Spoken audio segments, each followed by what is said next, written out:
بسم اللہ الرحمن الرحیم۔ السلام علیکم محترم ناظرین، شاہ شمس تبریز کے بغداد سے ملتان ہجرت کرنے کے پیچھے بہت ہی دردناک واقعہ ہے جس کا مختصر آج جائزہ لیں گے۔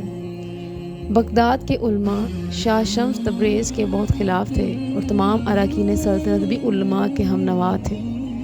انجام کار کے بادشاہ کی مرضی کے خلاف بھرے مجمع میں حضرت شاہ شمس تبریزی کی کھال کھینچ لی گئی اور اسی حالت میں بغداد سے نکال دیا گیا۔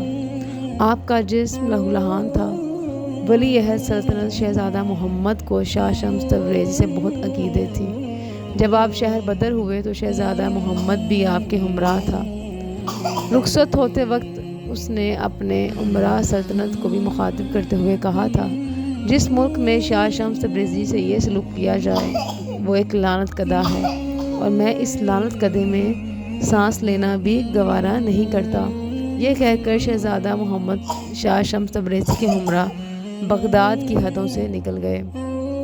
بغداد سے نکل کر شاہ شمس تبریزی نے ہندوستان کا رخ کیا اور طویل مسافت طے کر کے ملتان پہنچے اور پھر اس تاریخی شہر میں سکونت پذیر ہو گئے۔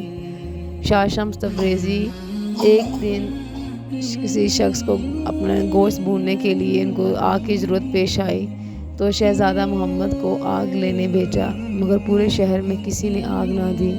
ایک سنگدل شخص نے شہزادے کو اتنا مارا کہ اس کے دلکش چہرے پر نشانات ابھر آئے۔ شاہ شمس تبریزی نے شہزادے کی طرف دیکھا اور کہا، تم تو آگ لینے گئے تھے۔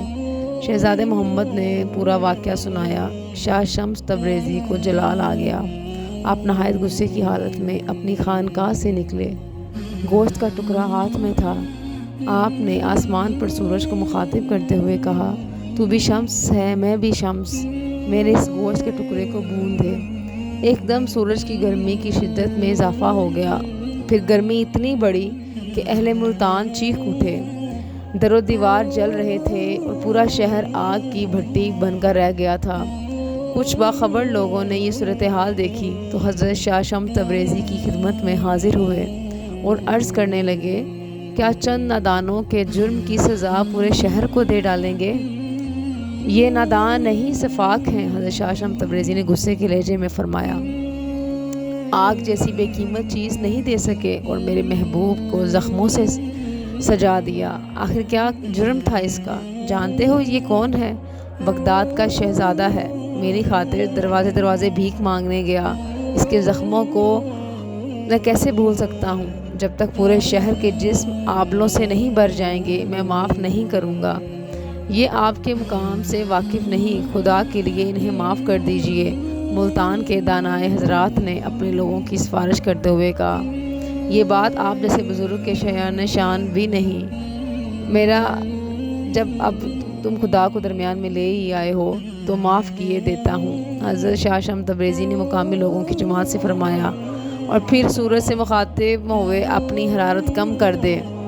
پتہ نہیں یہ لوگ روز حشر کی گرمی کو کیسے برداشت کریں گے۔ آپ کا یہ فرمانا تھا کہ سورج کی حرارت اعتدال پر آ گئی۔ خدا ہی جانتا ہے کہ یہ واقعہ کس طرح پیش آیا تھا، مگر عوام ملتان کی گرمی کو اس واقعہ کا نتیجہ سمجھتے ہیں۔